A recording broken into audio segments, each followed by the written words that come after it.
Hey there, SCP fans. My name is Grigori Karpin, and this is Simply Creative People, the show about SCP creatives, be they authors, artists, or offsite content creators like YouTube and TikTok. We're focused on bridging the gap between various fans and serving as an introduction to different concepts and stories on the wiki. So, many welcomes to all, and let's get started. So, hello to episode 5. Hello, episode 5. Yeah, that was awkward, but we're keeping it in. So, episode 5, as we were so, smartly corrected last time around, should be the one where we talk about fifth-ism. So, fuck it. That's what we're going to do. We're so smart. I'm Grigori, because we're smart. We're smart. And we take, we absorb the credit from any smart suggestions, and it's just our thing now. Yeah, we absorb intelligence. It's what we do. It's how we got so smart. We've left husks behind us, just That's miles right. long. Just trails That's right. of brainless corpses. Hello, welcome to our podcast. Oh, also, I like to absorb the creativity of people, so I just want to I don't want to steal your ideas, I just want your fucking mojo. We're just going to leave you as plain, gray, formless idea corpses in our wake. Idea corpses. So this is an episode about fifth-ism. Oh, I guess we should introduce ourselves. Wow, Yeah, I guess we we are a podcast. We're not even remembering to introduce ourselves. So, We've already started with the chaotic nature of the GOI. That's good, yeah. So I'm Grigori Karpin, author on the SCP Wiki, your all-time host, and then our current and hopefully continuing co-host is... I am Harry Blank. I am also an author on the SCP Wiki, they tell me. More so. You're more so an author. You got more stuff. I think it's an IO sort of thing. You're either an author or you're not an author. So I don't think I'm more of an author. I don't take up more physical space than you. I might take up more kilobytes, but that's just because I use so many pictures. But together, we are one Voltron-like entity. Yes, we are one separate, and we are together also one. Wow, I just made a Voltron reference. I mean, that's old. Yeah, well, this is the Old People podcast. Yeah, fair enough. Yeah. So, in previous episodes, I'm glad that we have stuck with this intention to continue a segment where we talk about content creation. And mostly we've been talking about articles because that's what we do. We could also probably talk about image manipulation as well, but that's probably pretty boring. So we got a suggestion from who was supposed to be our guest, but unfortunately couldn't be here today, Marcellus Rains, who's another author. Very cool. Check out his stuff. Very cool. Very cool guy. And the suggestion was to talk about drawing on personal stories as inspiration. And so I thought we could talk about a few, one or two articles from our own catalog that could connect to something that happened in real life.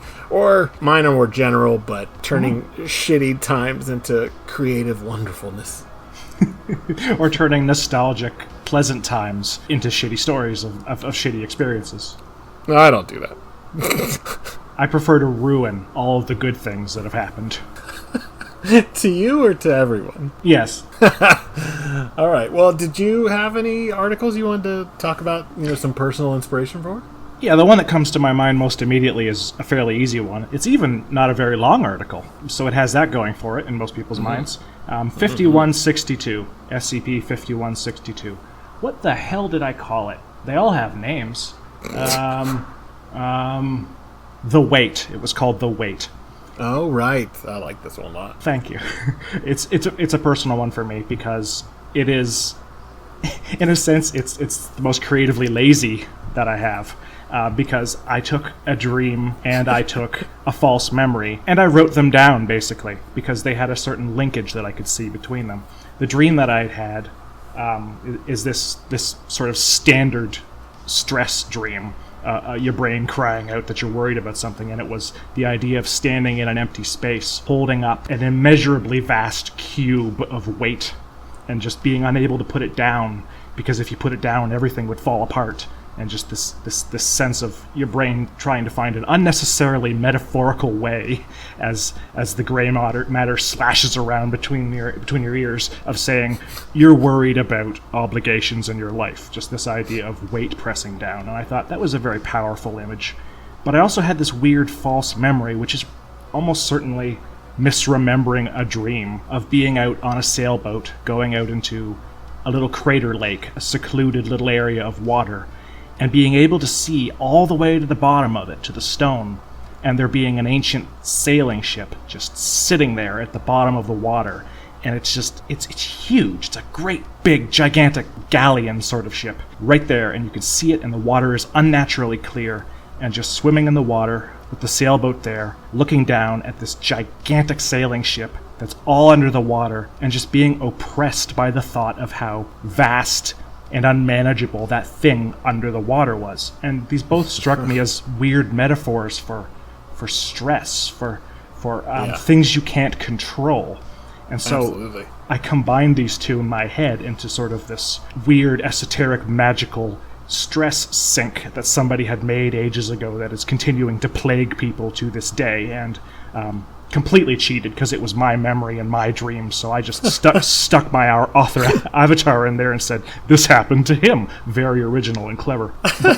But dreams work that way. Dreams are great. I've forgotten the number because other people's numbers escape me entirely.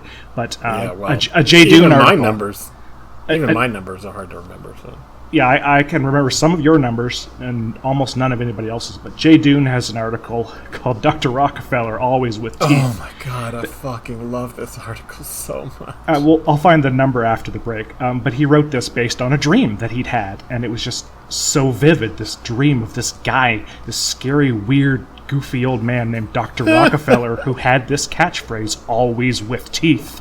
And it just stuck with him in his waking world, and he wrote the article, and it is one of the funniest, most horrifying things. and that's it again. It's just, dreams are your creative mind working over time while you're not even working anymore, just trying to make sense of the world. So when you can remember some of that stuff, it's fairly potent idea fuel. Dr. Rockefeller, the SCP that Harry is talking about right now, is SCP-5648 by J. Dune. Yeah, this one, the Rockefeller one, it makes me think of like a Monty Python sketch, but brought to such a level that is like maybe would have even been uncomfortable for them. That's it exactly. Yes. Yeah, and there's just these. I don't want to ruin it, and I can't remember all the details anyway. But the way that this individual, who's the anomaly, starts popping into people's lives is just the most uncomfortable and yet the most laugh out loud funny thing I've read. I mean, other than some of the stuff we talked about last week, I cannot stop telling people to read this article. And Death Knife, which is a different J. Dune article. Yeah, we could just do a whole thing on J. Dune, really. But I told him on Twitter we're not doing a whole author. I told him on Twitter we're not doing a whole author episode, and then we recorded one that was basically about Dave, you fool. It's true. Sorry, Dune. Sorry. It's all right. I'm sure he'll be pleased by the shout out at least. But yeah, that's one of my favorite articles on the wiki, and it comes just from a dream. Yeah, for sure. Mm-hmm. I actually just wrote an article that was based on a dream. I guess it was a dream. I woke up in the middle of the night and pulled out my phone to start writing notes on it. I remember telling you about this. Yeah. And it's a very strange series of images with no sound. It was basically what the dream was. And I've been playing a shit ton of like Dark Souls 3, I think. And there's a lot of people kind of on their knees, moaning and kind of worshipping what looks like the sun, but who cares? We're not getting into fucking Dark Souls lore. But the point is that you'll do it eventually. We know you will. No, maybe Bloodborne. We pivot completely away. No more SCP. We just run out of shit to say. And that one turned into 6002 or 6602. Which one is it? Jesus, I don't even know my own fucking articles. That's great. Yeah, that's what happens when you get more than 50. When you start out, you're like, I'll always remember the numbers. 6602. Jesus Christ, I wrote it down wrong in the notes. Anyway. Nice. Yeah, that is true. Like, now that I have, 30 SCPs and 20-something tales, it's just like, I don't know. Yeah, see, you gotta do it like I did. Because I increment them, right? Because 5056, 5109, 5243, 5380. Like, if you do the numbers like that, you don't forget as easily. Do you remember when I first started? You did. I forgot. My first 2 articles and then my third all had 12 as the last 2 digits. And I got so annoyed with it. in hindsight that A, I stopped doing it, and then B, when I started doing tales to expand on some of the SCPs, I actually had a line in there where somebody called out the director for why were these all numbered the same. Well, I had them changed so that they, because they're all tied together. I think I bullied you into doing that because I said something like, why is it that the early ones in this series are all, the Foundation doesn't know they're connected yet, but they all end in 12 anyway? Yeah, exactly. Anyway, what were we talking about? Dreams. So I turned that into 6602, and 6602 is basically a ghost story. It's about a series of kind of strange events that are happening in and around a mausoleum in Germany. And I just took the imagery from that dream and like applied it, where it just had people silently, essentially bemoaning or mourning in a very exaggerated fashion, and then these like moving sort of still life images, which I turned into in the article, changing stained glass, and then I edited the hell out of some stained glass to make it look right. Yes, you did. It's beautiful. It took a long. That one took weeks, I think. Image-based articles, man. Yeah, exactly, and especially because there's no dialogue, I think, in the whole article. I don't believe there is any dialogue. But yeah. So that one's, based on a dream. But the ones I wanted to really talk about were 5079, Isolation Reverie, and 5923, A Place I Belong. Because those are both, they're not about the same thing, but they fucking are about the same thing. Yeah. And one was, maybe a month or two into pandemic, into the lockdown, and just being stuck in my room all the time. And, I don't think I was even seeing my girlfriend. I mean, we were seeing each other, but we weren't seeing each other physically because, oh no, we're going to get this virus. Yeah. For months at a time. And the only person you would ever speak to is maybe your housemate. And then... You're describing my present situation. I don't really see any difference here. Still, yeah, it's not really that different. I've just got... Oh, the pandemic. Remember what that was like. Yeah. God. Meanwhile, we are still in the middle. Anyway, go on. At least now I don't feel... Now, we have... vaccines and stuff, so I don't feel as concerned. I'm very concerned still, but it's not the same level of panic that was going on for that first few weeks. Yeah, just lost in the ocean and not knowing what to do. Right, and 5079 is just that. It's about someone who is... It's not about the pandemic, but it kind of is, because it's about someone who is just alone, where somebody just is like all withdrawn from the world. Only this person doesn't want to be, and sort of seeks out a way to connect with other people through some fairly stupid and nefarious ways, which goes very horribly for certain amounts of people. Mushroom. That's right. Kept in the dark and fed bullshit. It's a good article. It's a really good article. It's a sort of it's a standalone too. Which it takes... Both of these are. Yeah, they both are. They both involve sort of the wider world that I've written on the SCP Wiki, but they don't require any previous knowledge of anything. Right. And then 5923, which is about, again, a series of dreams that is essentially haunting people of, creative people that are like artists and writers and whatnot. People that feel dissatisfied with the way the world is and promising them someplace better to belong. Only the place that is promised is, an empty, ruined urban landscape, basically. And I don't want to say much more about either of them, but both of them were 100% inspired by, just dealing with the fact that I've been unemployed and in pandemic and, socially isolated. And I'm a very social person, and yet, we've all been forced to stop doing anything like that. Yeah, the Place I Belong really shows that off. It's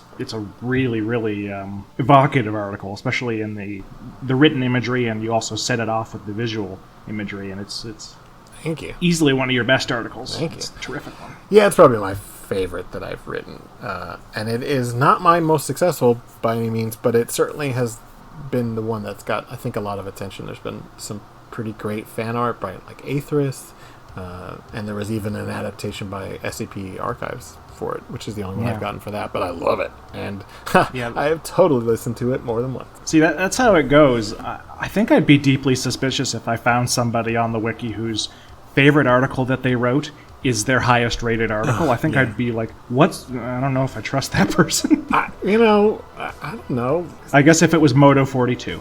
I'd understand. Oh, well, he doesn't have a choice. Our most successful article is something that I'm incredibly fond of and proud of. 6,500 is approaching 500. So yes, it's our highest rated, and it's probably the thing in the macro level we're probably the most proud of. Oh yeah, God. I mean, like I think I said on an earlier episode, I think the only thing I'm more proud of than writing that or being part of writing that, it was graduating law school. Like, it just felt like such an accomplishment when that thing came together. Which, we should work on maybe getting the whole, or at least a bunch of the authors together for one panel just to discuss it. I think that'd be fun. Yeah. Anyway, so the important thing is that when you're thinking about writing something, I think the inspiration for what you're writing doesn't have to be one-to-one. It can be, like with Harry's The Wait, but it doesn't have to be. It can be like this thing that just informs the tone or informs the imagery. And every time an article I find out is based on my quote-unquote, fill-in-the-blank experience with a relationship or experience at school or experience or whatever, those are the articles that really shine, I think. Because they're not trying to do anything other than exorcise that demon from within the author, Speaking of exorcising demons, actually, there's no demons in Fifthism, but, it is pretty weird. So we're going to talk about Fifthism for the 5th episode. Yeah, I think it'd be hard to say that there is no anything in Fifthism. There's a little bit of everything in here because it is something else. Yeah, my favorite thing about it, and we're just going to start talking about the hub because I talk to Famine Pulse all the time, and he's done a lot of writing for it and kind of knows a lot about it, and he had reworked the hub for the contribution side of things, where the tab that says here's what you should aim for, and it really just does a great job of trying to describe what Fifthism is about without actually explaining anything, which was very nicely done, Famine. It's true. And he described it as Fifthism is an anomalous way of thinking and could be more easily understood as a byproduct of the anomaly at the heart of the Anti-Memetics Division Tale Series. Or there is no Anti-Memetics Division Tale Series. We'll cover that at some point. We're not going to cover, even though there's a pretty famous article that's Fifthist, that's part of that Tale Series, it feels like a real bad idea to only cover that and not talk about the wider series. So we're not going to cover that here this time, but trust me, 3125 is certainly something that we are both aware of, and I've read it multiple times. But the idea there, if you haven't read it, and you should, because there is no Anti-Memetics Division, is easily some of the best stuff that's been written. In genre fiction, period, in my opinion, let alone on the wiki. It's beautiful, It's this entity that is outside our universe, but is unknowable, and is essentially, the absence of knowledge or whatever. And if it gets close enough, bad things are going to happen. But it really does fit in very well with the whole Fifthist concept, because Famine goes on to describe that these concepts are virulent and evolve from mundane subjects, such as something as simple as a surf rock band, a self-help book, baptism, stamp collecting, chapstick, etc. Chapstick is my favorite. I didn't read every article on the hub, but I didn't see one about chapstick, and I think that's I hope that there isn't one. I hope he just included chapstick in it. Leave that empty, yes, forever. And now someone needs to, at some point, try to write that. The overall feel... somebody won't get the joke, and they'll just write a chapstick. Oh, yeah, they need to. Chapstick, come on, fifth is chapstick. No, leave it empty. Leave it empty. Leave the noodle incident joke the way it is. It's fine. So the overall feel of each manifestation of Fifthism should be a concept that is transcending reality in a subtle but unmistakable manner, and the people and entities that are caught up in it. And here he kind of gets into the core concept, and again, this is how he explains it without explaining it, because he says a Fifthist concept is classically defined by these qualities. First, each branch is a group of individuals, something like a cult, but it could also be a following or a fan base. Each branch dies and is reborn as something else, loosely related to its previous form. A Fifthist sect begins as something completely unrelated to Fifthism and slowly metamorphosizes into a Fifthist concept, at which point it begins to transcend or warp reality. I think it's more likely warp reality. Yeah, it's definitely warp generally. And the final idea, which is what we already kind of hinted at with the Fifthist entity, is not directly observed ever and is generally agreed to be unknowable. It cannot be certain that Fifthism itself is any manifestation of its motives or lack of motives. So anything weird that we're about to talk about, and there's a lot of very strange articles that are great. Oh, yes. That's not a question of their quality, but they have some very unique ideas.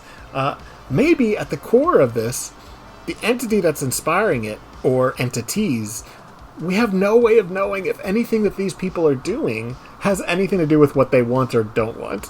Yeah, any one interpretation could be meaningful or meaningless, and they're often so opaque in the way that they're presented that even if any one of these particular things was the answer to fifth-ism, you'd have a hard time figuring out what that means. I mean, even the first article that was written for it, 1523 by Silberescher, you can't really understand it by reading it. You just have to get the vibe. Right, yeah, and I think we go back into... Well, no, this isn't very Lynchian, but in the same way that Lynch will do those same ideas of... It's really just trying to evoke a feeling than it is trying to tell a concrete narrative. Yeah, it's the same as you were saying with Victim, with VKTM, with like who's in charge and what are their motives. It's like, I'm not really interested in that. So anything you say about it is going to be you're going to circle around the answer and not bother giving it. In 1523, their statement on their deity is, "Oh my it, God's full of stars." Right.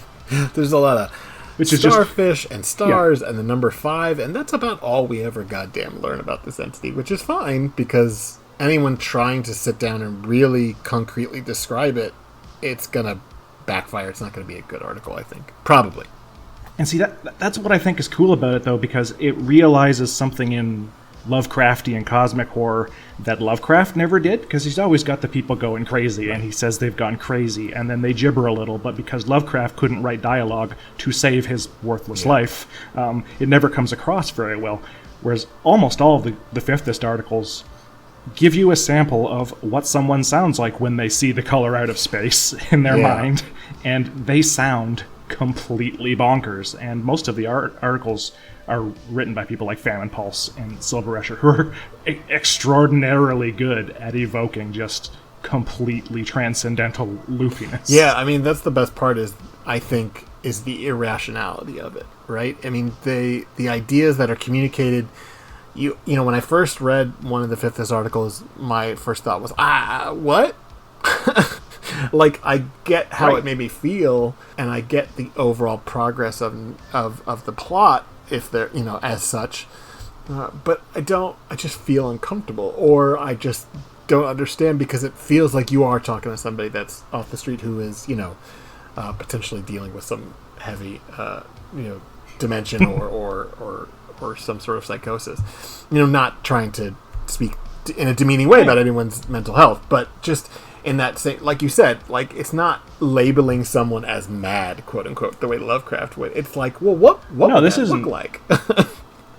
Yeah, this isn't human mental illness. This has nothing to do with the unfortunate ways in which our brain chemistry get altered by real life. This is about complete magical lunacy. This is about psychedelic responses to esoteric stimuli, and it's how it warps people's brains in ways that does not happen in the real world. And I mean, I think the early articles were really just focused on that, and then as we went further, that just becomes a backdrop, which is, I think, a good thing, because then it starts to be about what kind of vehicle can we use to talk about this otherworldly, madness. The Eldritch Truth is basically what this is about, only it's draped and dressed up in a way that directly criticizes, I think all of these directly criticize groupthink, the influence of charismatic leadership, and obviously cults, and not like, oh, that's an evil cult. No, like the manipulation of cults. Yes, and including the cults to which many millions of people belong. Yeah, like the cult of celebrity. Yeah. Yeah, that's what I was referring to. And we're not gonna cover 1523, but that is the one that sort of started everything off. It's pretty cool, but I think it's a lot. There's other ones that got more to bite into. So let's start off. We're gonna talk about 1425, which is star signals, which is probably one of the most famous ones. It's certainly the one that I think of first when I think of fifthism. You will gag on your need, and until you do, it is a resonation space for you to build your will like organ music in a cathedral. Just not even going to explain that. All right, so... Yeah, so this is one of the best articles on the wiki. I love it. It's so good. Ramps up in such a subtle, It doesn't ever. this really subtle way. And the best part is that it feels like it's building towards the end of the world. And it doesn't go that way. And in the end, it's sort of resolved. But it doesn't matter. The scary thing is, look how close we came. Yes, there's a dual scary thing, because it's clearly heading for the end of the world, and then the scary thing at the end is us. Why it didn't end, and it's because we're kind of spooky too. Right. So let's just kind of go into the basics. So star signals and the aforementioned SCP-1425, the anomaly itself, is a self-help book that talks about, in the same way that like The Wish did 10 years ago, kind of putting out your will into the universe to manifest things around you. Only it works, and it works a little too well.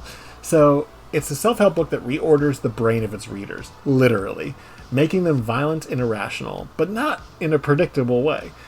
It's published and distributed by an quote-unquote influential cult whose membership consists largely of celebrities, actors, musicians, authors, television hosts, and other personalities. And right there, you're supposed to, I think, Just remind you of anything? read between the lines about a certain real-life phenomenon that we won't name. Because they're extraordinarily litigious, and you're a lawyer, so you would know that. That's right. Whoever they might be. Yeah, we don't know. The contents of the books are summarized and described in such a way in the article with just these little snippets. So it's not a hugely long article, though it is not, short necessarily. But they only really summarize these little snippets. And as it progresses, it gets more and more upsetting. And not upsetting the way that like a horror movie does, but in the way that, like you described, almost Lovecraftian, like you are experiencing the Eldritch truth. To the point where like it's not even written in English or any language by the end. Yeah, it gets into glossolalia towards the end, which is a recurring feature in the fifth-ism stuff.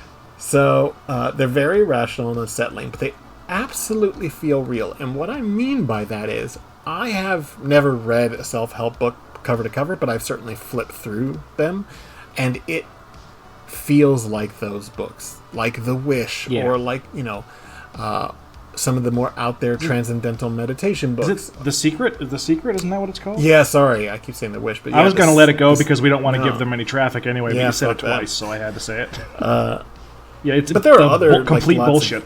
Lots of other examples of formulating what you want in your mind. Have a dream board. Or whatever, fucking crystals, whatever you clean want. your room. And this really, and this was by Silver Asher, and I think it's pretty clear that he either read The Secret or something like it to formulate the basis of this, because like I did with 5512, like the best way to look at how do I recreate the sense of a cult, I better look how actual cults write shit. Grigori teaches everyone how to accidentally get sucked into a cult for this podcast. No, how to create one. It's different. I think you could just. I think L. Ron Hubbard has actually delineated precisely how to do that in some of his writings. Yeah, he did. Yeah, we're not gonna. Yeah. Mm-hmm. No, we're not. Anyway, so I'm just gonna read some of the article, but very brief snippets. Later chapters of the book serve to alter the thoughts and desires of the user. And that's not the weird part. The weird part is approximately 60% of the readers who read the entirety of the book exhibit a mental condition called Ojai syndrome. And that is based off of this family of 3 who are arrested in Ojai, California, which I appreciate that there was a call out to someplace in Southern California. Where all the crazy hippie cultists live. Well, that's not inaccurate. But this family of 3, I think it's a mother, a father, and a teenage son, assault someone and continue to ask them questions about this, this book, kind of speaking nonsense at them, and then when they don't give the correct answers, start like carving passages of the book into this man's skin, and just it gets wackier and wackier in a scary way. And basically what happens is anyone who reads this book, well, not anyone, but almost 2/3 of the people that read this book will end up with the same sort of disorder or syndrome in which they are unpredictable, irrational, violent, but all along the lines of this quote-unquote religion. Yeah. One of the things that really stuck out to me is this passage here where it says, no critical reviews or other analytical reports have been published in newspapers or on television, and roughly 80% of online reviews have been deleted by the website's owners. This is later determined to be an intentional action on the part of the Fifth Church, which is this cult.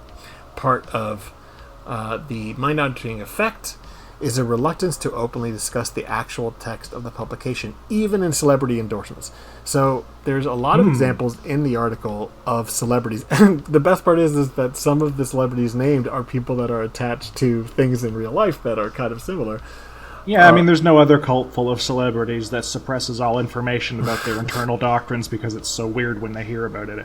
Yeah. Right. So it really speaks to me of the sort of an indictment of powerful media or individuals to tailor the truth, and to silence criticism. Yeah, absolutely. And in a really scary way because it's directly about something that's going to cause you to lose connection to reality and become a violent person. Yep. And the book is selling you can just see it happening. Oh yeah. And the book is selling millions of copies, and people are going on to television shows and talking about it. It's affecting people that are newscasters and are having little breakdowns on television. And the article does a really good job of ramping up these events kind of slowly at first. As things progress, the public is made more and more aware of the book and its philosophy, and kind of unclear about it whether or not it's become a public knowledge that the effect it's having on people. They have these televised incidents of unsettling, irrational behavior, but the Foundation swoops in to cover it up. Yes. And so they actually, are trying to destroy all the books and cover up its existence, and then the cult is actually doing it the same for themselves because they're afraid of backlash, I guess. Yes. There's the impression that the cult didn't know quite how successful this would be, and they're freaking out a little. I think there's also sort of an implication that the work being done to silence the book by the Foundation and the cult is actually spreading things, because they think at one point that it's completely cleared out of the United Kingdom, and then it turns out that now there are thousands of copies still there and affecting people still. And what's really cool is that the events that are televised start off as irrational, strange behavior, and then kind of escalate to very, very explicitly supernatural events. Yes.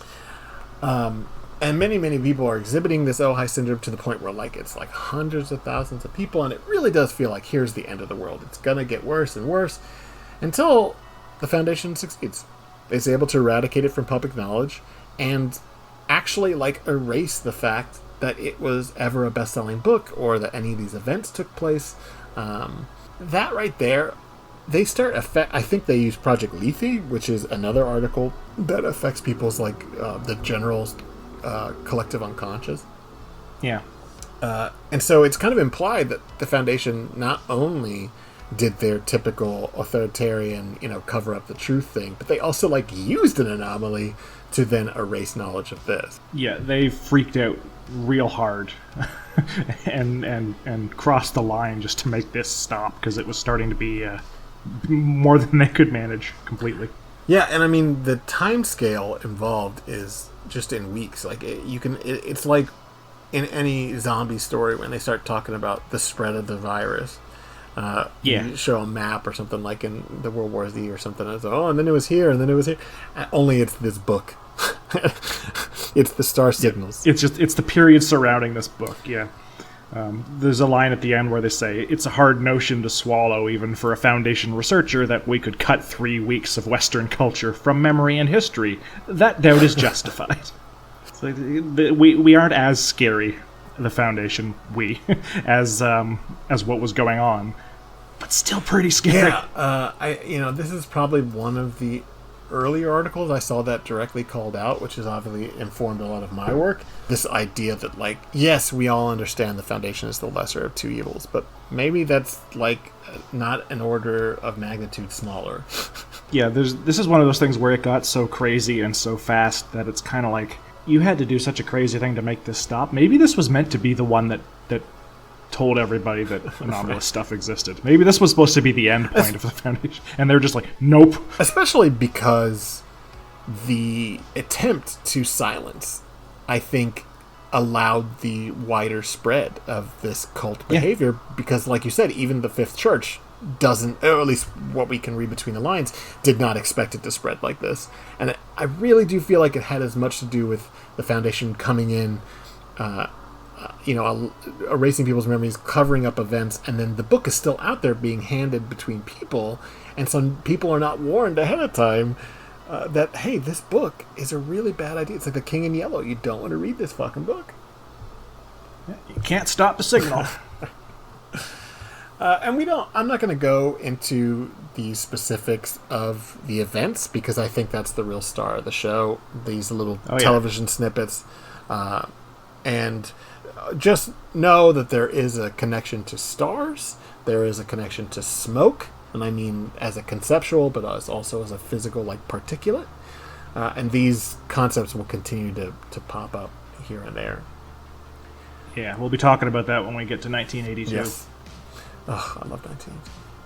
Not the year. These early ones are amazing. Yes, no, I have no memory of the year 1982 not having existed at Well, I existed technically, but I was like a year. But, because I'm old. So, we've been asked a few times to talk about some of the international articles, and I thought it was about time that we did so. I did. Yeah, we should talk about what that is just briefly. Oh, that's true. Do you want to, or do you want me to? Go for it. I have read. Okay. The SCP Wiki is made up of more than a dozen different branches for different languages. An English branch, a German branch, a Vietnamese branch is the newest one, and the article we're going to be talking about comes from the Spanish branch, ES. And the branches all have translated articles into English, which are available on a website associated with the wiki called the International Translation Archive. And that's what we're going to be talking about today. It's called SCP-ES-105 by Morhato. Yeah, and so there are articles that are in foreign languages. This one originally was in Spanish, and then the international branch, as you just mentioned, those are, for the most part, they are translations to English to be accessible by the English wiki. Yeah, this one in particular was actually written by Morhato and translated by Morhato as well.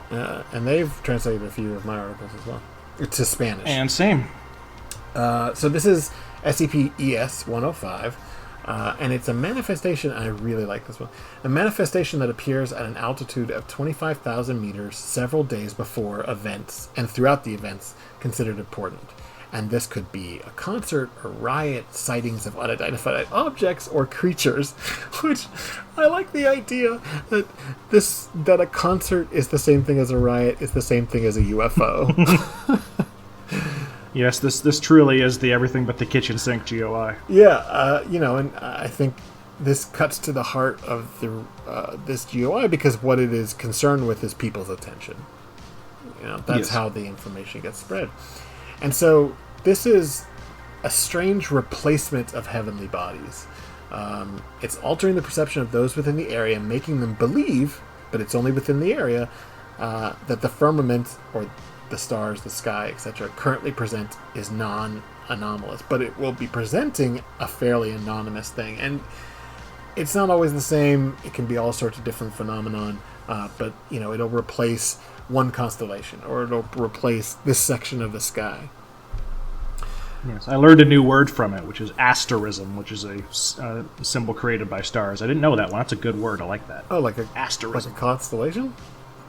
Yeah, because asterism means an aster is a star. So an asterism is it's like an initialism, right? A word made of initials. This is something made up out of stars. Learn something new every day. We're learning things from the SCP Wiki. Imagine. So those affected within this area will stop perceiving stimuli outside of the area. So that doesn't just mean people calling your name. It implies a lot more. So they're not really noticing anything that's going on outside of the area that's affected. Yeah. And they proceed to perform specific actions depending on the constellation or asterism presented in the sky. The first notation of occurrence is during Woodstock, which was this fairly famous music festival in the 60s, late 60s. And when Jimi Hendrix, alleged fifthist, but it's not Jimmy, they spell out like his whole name, which is really funny. Says, and I quote, "Imagination is the key to my lyrics. The rest is painted with science fiction, emphasizing the stars' powers." and approximately blanked out percentage of attendees were permanently affected, resulting in the formation of eco-friendly villages and eventually culminated in the Back to Earth movement. So this like created hippies or made them more hippie? Yeah, I think it's really funny that like the negative effect is they became environmentally conscious. That's terrible. Yeah. God help us if that would have happened to everyone. Oh, no, gosh. Yeah.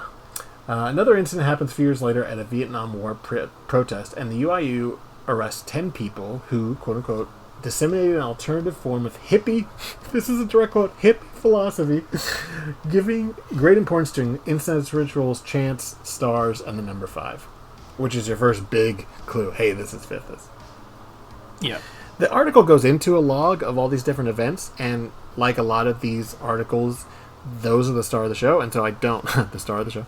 Oh, yeah. I mean, this is only the beginning, but sing and let the smoke in so they won't find you. The log is full of interesting, weird events. So I suggest everyone go and read it. We won't spoil it. But the ending is really fascinating because it moves through to this religious leader in Uruguay who keeps a pretty intense journal. And it is the trope of a journal being kept over years. But this is a really effective one where their experience with fifth-ism in relation to their congregation. And it seems like they started off as a fairly mundane Christian, possibly Catholic preacher. It's not clear. And slowly but surely become, the fifthist weirdness. And you get to get a front row seat to how this philosophy might slowly melt your brain. Yes.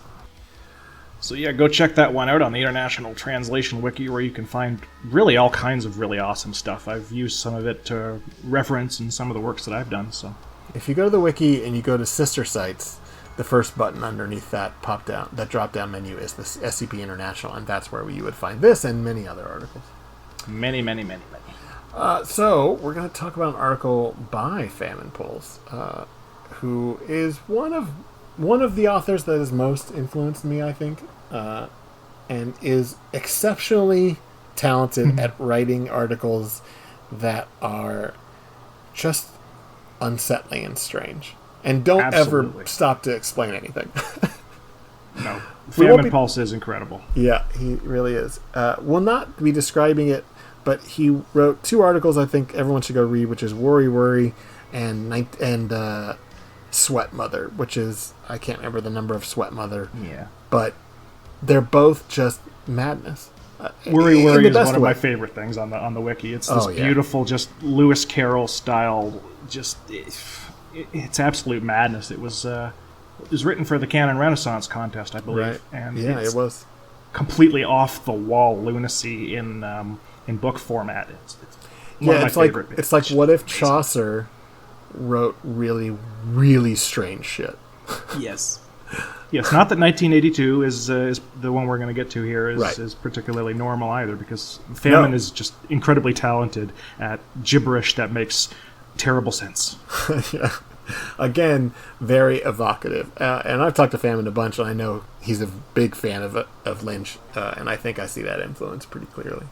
Yeah, I mean, fucking Cluckatoo Two Shoes, the no money having fucking dancing parrot. Praise the stars, big cheese Horace. Are you going to describe this one, or SCP-1982? All right, so let's. Or are we just going to start speaking in tongues? Just start reading things from it. It would be effective. So this is 1982, and it's called First Southern Fifthist. And it's a church in Blairsville, Georgia, covered by a fumigation tent. Public just that's the description. I love it so much. It's just covered in. It still is. That's the way it is. Public records show that the building has been condemned for 19 years and was previously the location of the First Southern Fifth Church of Georgia. Inspection of the interior reveals the area to be empty, save for 10 rows of pews, a large wood-burning furnace, and an altar. And there's really nothing strange that happens around there 364 days out of the year. But on August 23rd, every year, if an individual approaches, and this being almost anyone, it turns out that this anomaly does not draw people, does not convince people to appear there.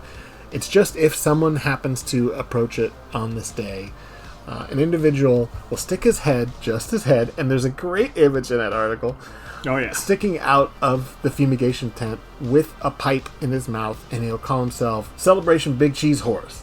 Yeah, perfectly normal name. Celebration Big Cheese Horse. And he'll greet the individual if someone approaches on that date. So far, every one of them has been either Georgian residents or people from outside Georgia that are rich or famous. Yes. Which is a pretty funny line, in my opinion. Yes, especially considering how it goes on. And anyone that goes into the tent, which Big Cheese Horse will step out and introduce themselves and say, "Greetings, brother or sister. Come join the congregation." And they will invite them in. And those people will never be seen again. Yes. Although there is a tale, which we're not going to cover here, which is called Broadcast, which is about somebody going in and then coming out. So, if anyone wants to go read that, it's pretty good. Yeah, by Gaffsey, who is another master at writing craziness. That's not the strangest thing about this article. The thing that really shines, yet again, is it's essentially a log of radio signals. So on this date, for 2 minutes every year, on that date for 2 minutes, the radio signal will broadcast something, usually by Big Cheese Horse, but it could, it's unclear. And I don't want to read them all because these are the ones that are really, like, very, very strange and really evoke, like, this otherworldly, I don't want to say horror, but it is very unsettling because it feels like a Southern Baptist church, only one dialed up to madness. Yeah, I mean, it's radio horror humor, which, of course, is obviously close to your heart, considering that's where VKTM started. That's right, it sure did. And I don't even know if I had read this one yet. I think I probably had, but clearly, the more I read about this, the more I thought, wow, Victim could almost be fifth-ism. It's not. I'll never say it will. It is, but it could be. Immediately terrified you might have explained something. You had to jump right on it. It's not. I don't explain shit about Victim. All right. So, I'm only going to read one of them, and it's the one that happened on August 23rd, 1987. And it's a direct quote. "Now you must enter the wizard drum of the divine. Now, hear me, brothers, like morning grass after a cut in the summer. You gotta waft in here. Can't be like no 2-footin' northern fifther, barging in like you found $1. No, gotta slink in real smooth like a smell. And understand now, brothers, you gotta destroy the body. Break it down! That's what them northerners don't understand." And that's the whole fucking broadcast. Yeah, all just as sensible and cogent and coherent as that. And as I will always say, anytime I'm talking about Famines articles, just stop what you're doing.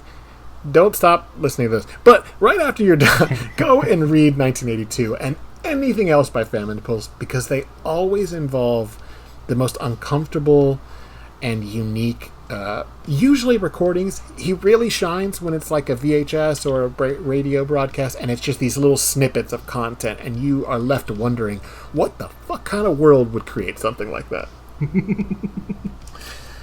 Anyway, so let's talk about SCP-2456, which is... Is it 2456 or is it 2546?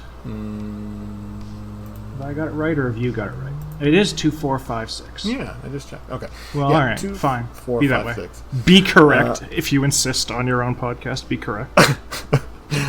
Which is titled "Dreams of a Broken World," by an author named Megalan, and this was their first SCP, which is yet again, we talked about it with Big Sloth on My Face. Sometimes people just show up with their first article being something that's just fucking incredible, and this one is so good. This is an excellent example of fifth-ism.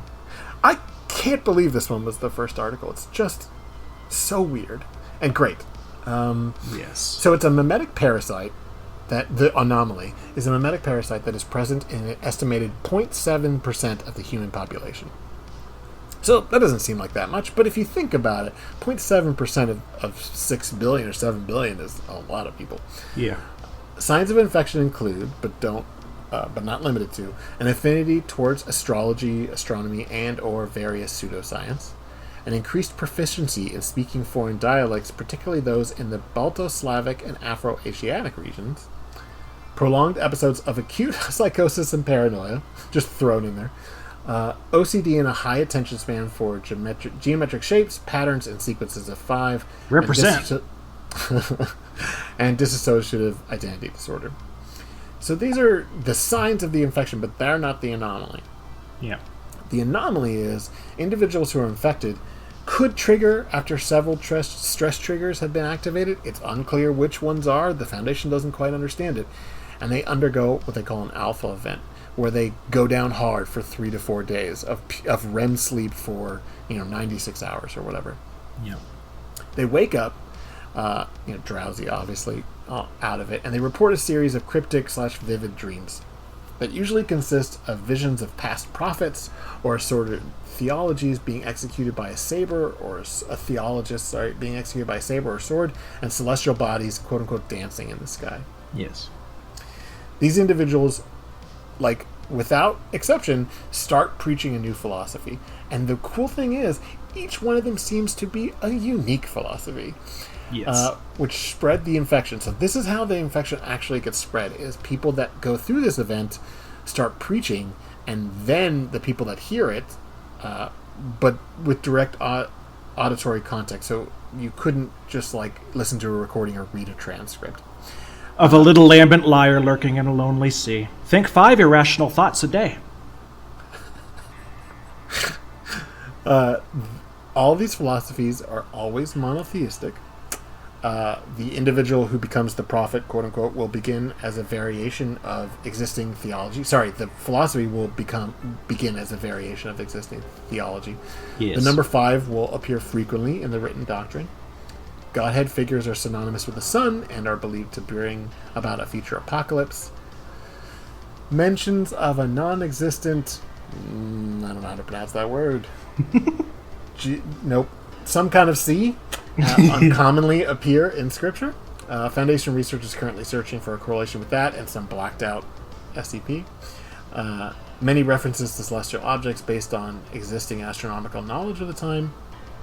The appearance of hands and regular quadrilaterals in religious icons and symbols. Mm-hmm. Religious symbols of the sun have some limited form of mathematical significance.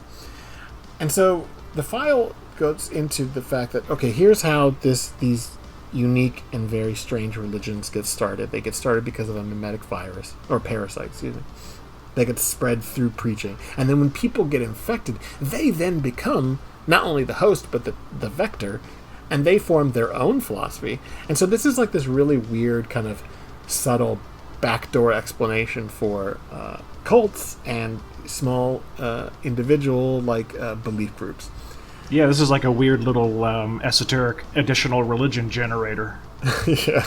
It's cool. And I think the most interesting thing is that the only people that are immune from infection are another person who's a vector. And so that means that they can never overlap. And so they are actually not actually magnetically oppositely charged, but it seems like the memetic parasite is intentionally trying to create as many variations as possible, because the only people that won't be affected by it are people that are already preaching whatever their version of this strange philosophy is. And the file goes on to explain 6 instances of said religions throughout history.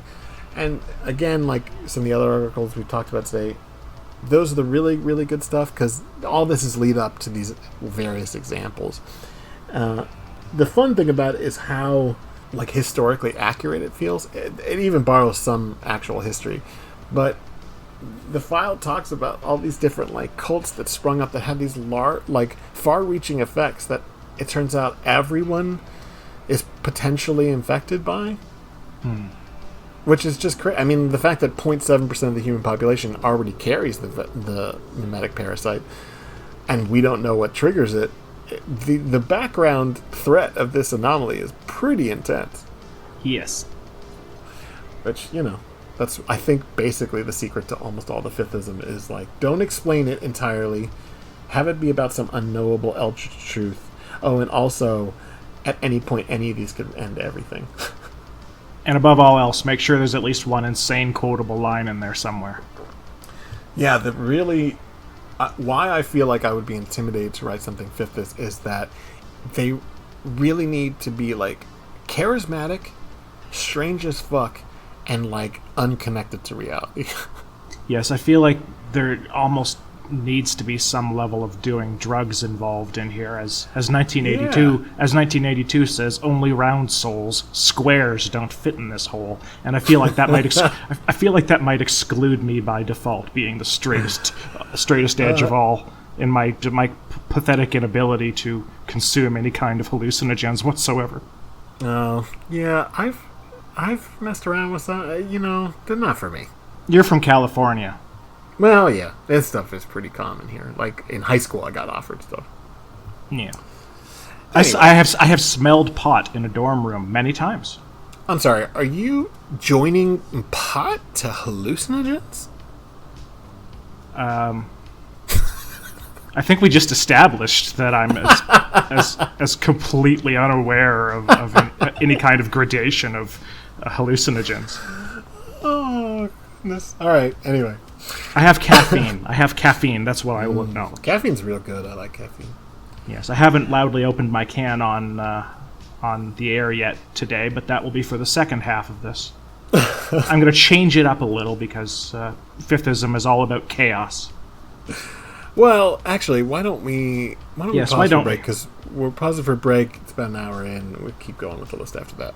Sounds like a plan.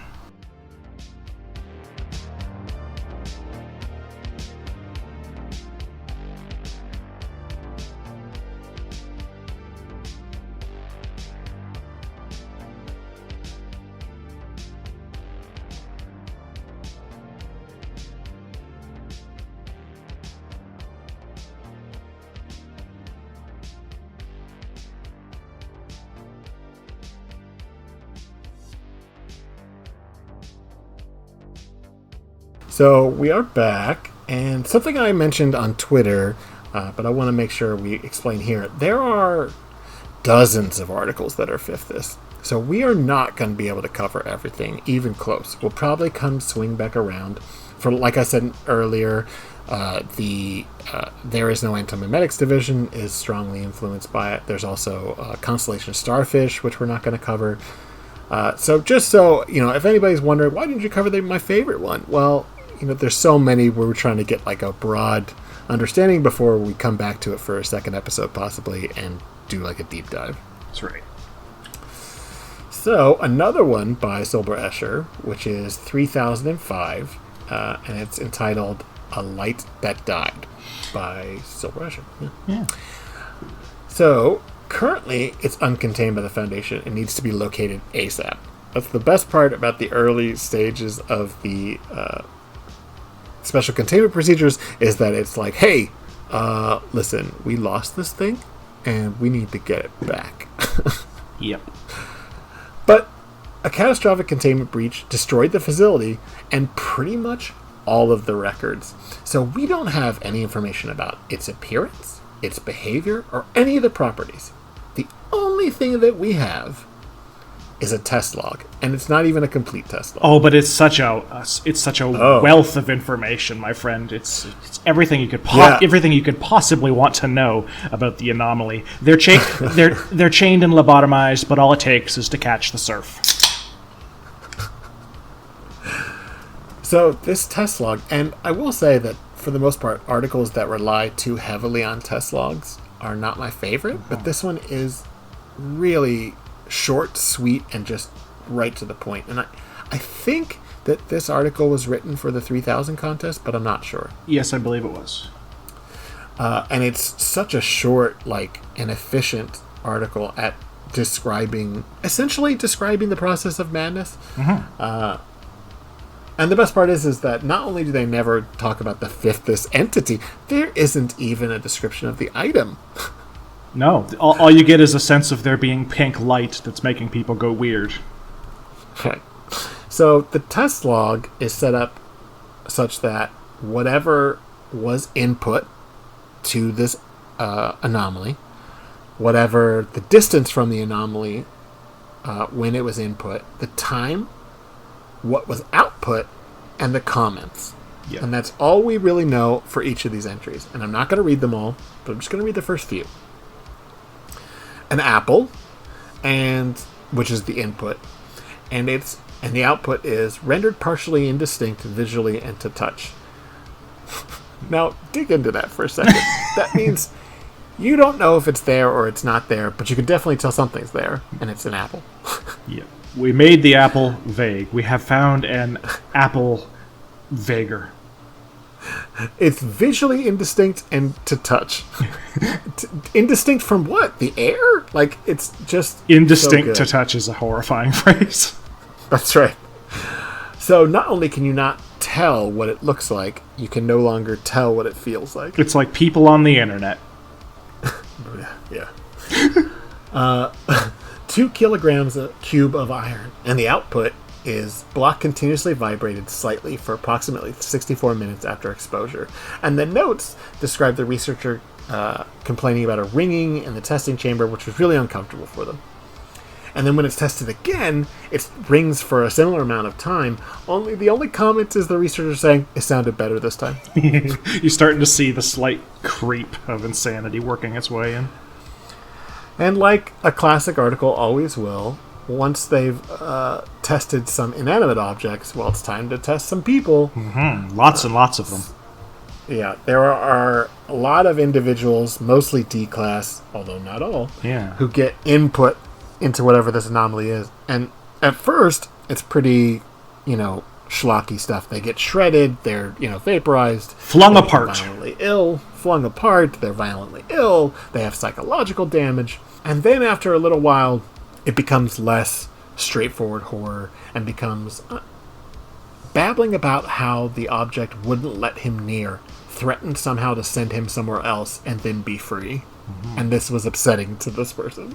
The real star here is the researcher's notes, which is why I don't want to just read it, because it's basically the whole article. And you get this little window into how this anomaly, whatever it was, is revealing more and more about the concepts of fifth-ism, not the philosophies that are evident in other articles, but whatever this other space is, wherever this unknowable entity is, and what effect that could have on the real world. Yes. One of my favorite is that they input one notebook and then output one religion. And the comment is, a light that died is shining in the water. I love that line. It's incredible. And one of the last entries, which I will read because it's just amazing, is laid out exactly the same. Input, distance, time, output, comments. But the only thing it says is, in each line, don't worry about the body. Only it's all misspelled. It's a fascinating article for the depths to which it plunges, but also for all of you who like having your own pet theory about what makes up D-class personnel, this article has its own individual contextual explanation for what D-class are that you'll find very entertaining if you look into it. You probably won't headcanon it for the whole Foundation, but it's a pretty fun. Yeah. And, this is I think a trope, and that doesn't necessarily mean it's a bad thing, where a Foundation researcher gets a little too invested in an anomaly and then gets lost in it. Either they become obsessed or it has this disastrous effect on them. And I would say this is the most effective one I've ever read. Yeah, that's the thing, is all cliches and tropes have the capacity to do something incredible if you know what you're doing and you're on the right shit, and this one definitely was. This is like a whole article, and I wonder if this is true, and I would think it would be a really effective way to write it, is just write a whole article explaining everything and then just cut out 2/3 of it and only leave the really creepy shit. Oh, there is one like that too, Flax. I can't remember the number, but it's the one that's almost entirely black boxes and people are just losing their minds in the real world, still trying to figure out what's in the black boxes. Yeah, and the blank spaces too. Yeah. Anyway, there's another article here that we're going to talk about. Always another one. I know. Well, always with the teeth. Dr. Grigori, always with articles. This article is 3519. It's called These Quiet Days by Sir Pudding. And yet again... Mm-hmm. What would a simulation look like from the inside right before they switched it off? Carry on. And yet again, this is a memetic contagion, similar to 2456. There's multiple vectors, though, and this isn't spread by words, but by print, visual, and auditory media. And it causes people, and this is the best because it's just the simplest thing ever, causes individuals to have a strong conviction that the world will end on March 5th, 2019, and that suicide prior to the event is desirable. It's like that Mark Wahlberg movie with the trees making people kill themselves. Only this is good. Yeah. As opposed to that, which was not. Yeah. No, definitely. Carry on. There's a lot of archived containment procedures that provide a hell of a hook. I'm just going to read one of them, which is, towards the end of this process, meaning it's closer and closer to March 5th of 2019, and it's, quote, grief counseling and suicide prevention is to be made available to all surviving Foundation personnel. That's a great sentence. I love that. It says a lot with very little. That is a hook that tells you like 50 things all at once. That's good stuff. And then the second sentence says, suicide capsules are to be made available on request. If you're really sure about it, man, here you go. Neutralization orders are to be carried out for all surviving Keter-class anomalies whenever possible. Foundation facilities are to independently follow abandoned-in-place procedures when staffing reaches 30% or lower, or at the discretion of the facility director. I always like these. I've written one myself where it's basically, what are the rules for when we're fucked? That's what this one is. Yeah. Only it's like happening. Yours is like what to do in that situation. This is happening. This is happening right now. Yeah. Basically uncontained. And it spreads out, and chaos, reasonably follows. We're not going to spoil it because it should be read. You basically get to watch as society evaporates and falls apart. Yes. And then, that's totally fiction, so you can enjoy that as sort of escapism. Right. That's right. As opposed to the way it's happening. Yeah, like we're watching. My dad and I are watching the miniseries of The Stand now, the new miniseries of The Stand, and I got to say, it really takes you out of what's going on in the real world to watch a bunch of people getting killed by a virus. Yeah, I started watching the new one, and that I think came out late last year. I think. Great timing. 2020. Yeah. I don't Perfect. Remember. Anyway, and I didn't even make it through the first episode because I was like, you know what? The super flu, huh? Yeah. I'm out. Yeah, they filmed it during the pandemic, so they got all those empty streets they could do and everything. So it was easy to film, and also the worst possible time to release it. And yet, I was seeing how people were like obsessively watching like plague movies during this whole period, which is, neither here nor there, but like I was like avoiding that shit like the plague. Yeah, I guess not. And now we can't even say that anymore because people don't avoid things. No, avoiding things like the plague is complete nonsense to a whole generation now. Running towards the plague with open arms and mouths and sneezes. Maskless. Anyway, what were we talking about? Well, we're going to switch to an article by Tufto. Oh, yes. This one's amazing. This one's fairly recent. It was written for the Holiday Exchange, which we should probably explain. Yes. Every holiday, there is a thread on the SCP Wiki where people say what they might like and what they could do in return for like a Secret Santa sort of thing. But it's all in your wheelhouse of creativity. And so you would say, hey, I want this, maybe an article written about this thing I like, and then you would say, what is it I can do? From a specific genre of article to, specific characters or motifs. Or art. And this was written for GAFC, I This think, was written for GAFC, yes. by Tufto, which is two, like, dinosaurs, like okay, excuse me, I don't mean dinosaurs like old, I mean like large, like talented beasts. Yes. big named authors writing for each other. That was amazing. I hate it so much. I apologize. Don't cut to that. both. Neither of you are probably listening. No, Nope. GAFC and Tufto aren't listening to this, but the beauty of GAFC's requests is I don't know how often he's done this, but he did it last year and did it this year as well. GAFC asks for a combination of things that do not combine well and just sits back and waits to see how well the person who gets GAFC can handle the request. Got Rounder House this year, and Rounder House did a great job. Got Tufto last year, and Tufto also did a great job.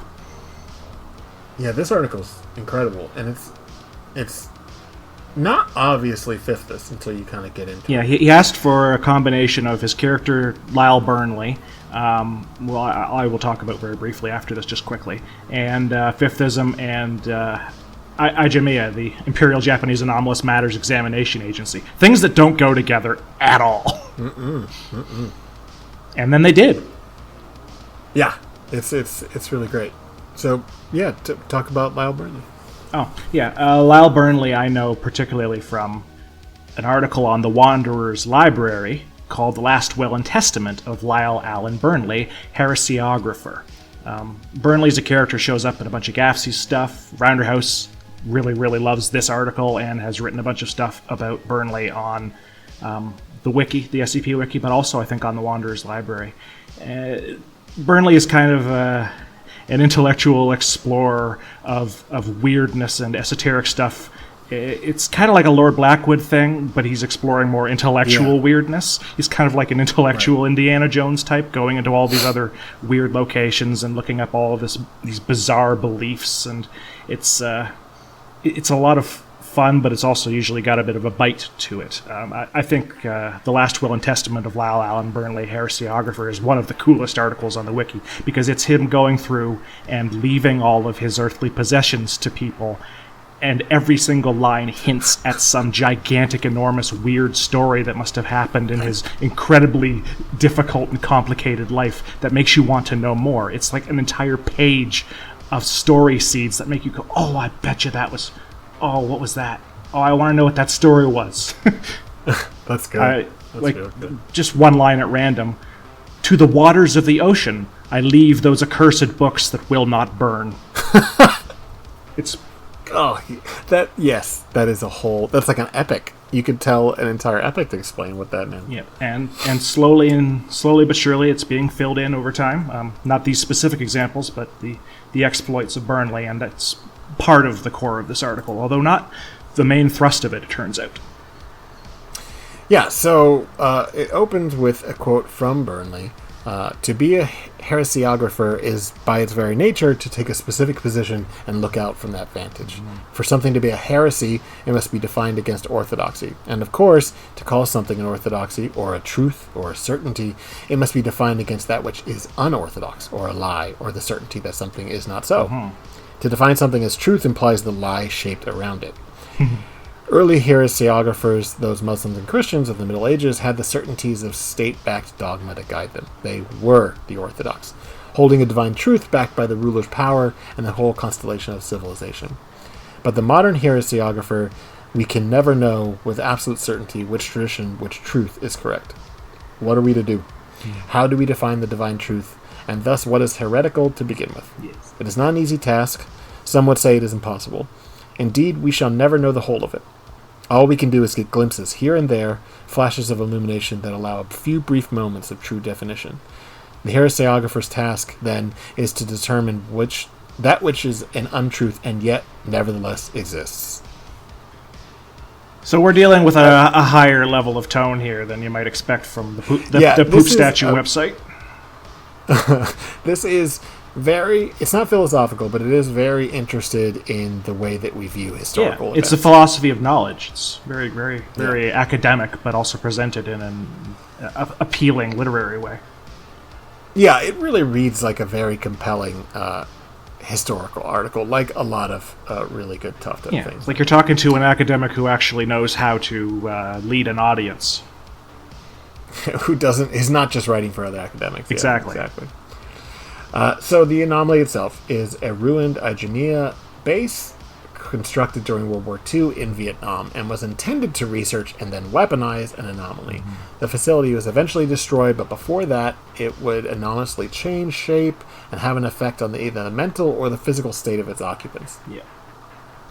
-1 is a fifth-ism artifact discovered in an archaeological dig in Arizona, described as, quote-unquote, a corpse or, quote-unquote, a dead egg by a fifth-ism leader, fifth-ism, who later was interviewed. Some anomalous aspects include able to create shards or beams of light which were used for changing or terminating individuals, ability to create illusions or strange lights, allowing for the construction of complex non-real environments. That makes me think that it's not just a hologram, that these are physical things that are also not real. Yes.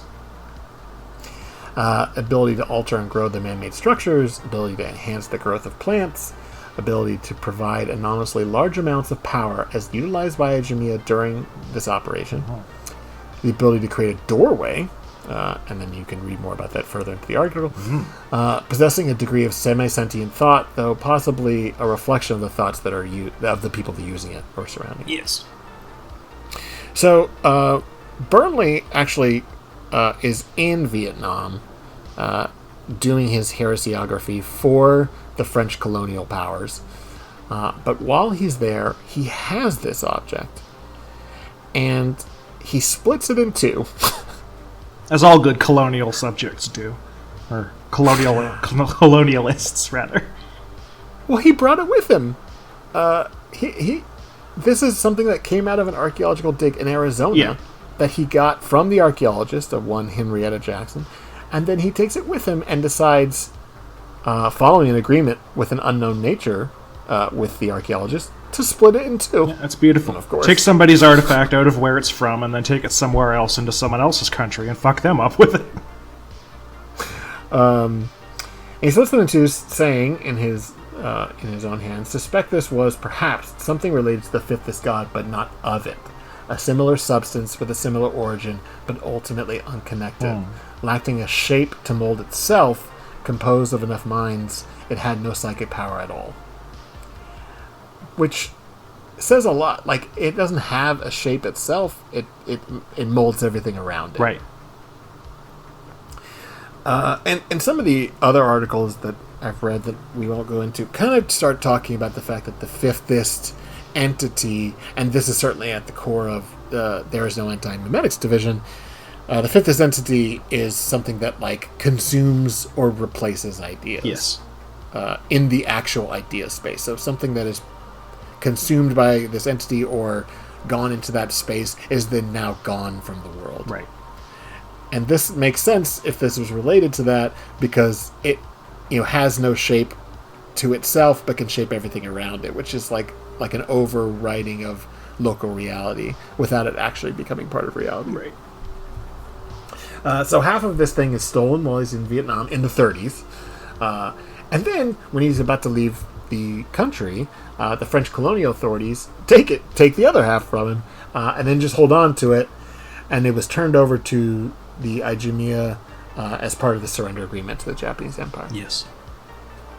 And, I don't want to go into all of it because it's not a short article, but also I think this is, like, a lot of good historical narratives, the juice is in the actual event. So, it describes a fairly lengthy but fascinating historical event, which illustrates both the failures, in my opinion, of colonial imperialism and weapons development, but it also does a pretty interesting job of fleshing out the idea of fifthism by the descriptions around this object. It's not even so much that the people trying to use it are fifthists, but the things that it can do and how it is used really does a really good job of quote-unquote fleshing out the concepts at the core of fifthism, I think. Yeah, and I think one of the cool things that it does in addition to that is, you already talked about the fact that it deals with colonialism. It does so overtly, but it also does so in the format, because the format does a thing that academics, armchair academics especially, like the Foundation in this case, just love to do, which is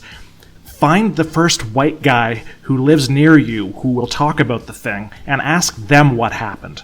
And in this case, that's what they did with Burnley, who was there for a lot of it. They talked to Burnley and they went, all right, here's what Burnley thinks. At the end, they talked to somebody from Vietnam, and they basically go, well, that's what Burnley thinks happens, and you've just built this big orthodoxy around what Burnley said happens. You didn't ask the people from Vietnam.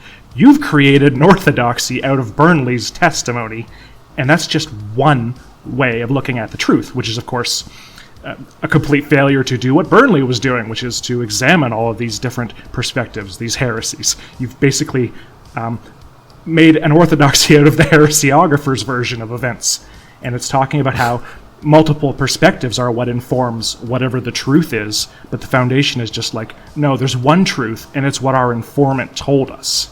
So it's incredible to see this huge fifthist, ever-growing spiral tower of insanity also telling you an interesting little thing about critical thinking and the production of history. We got some real intelligent shit on this website, man.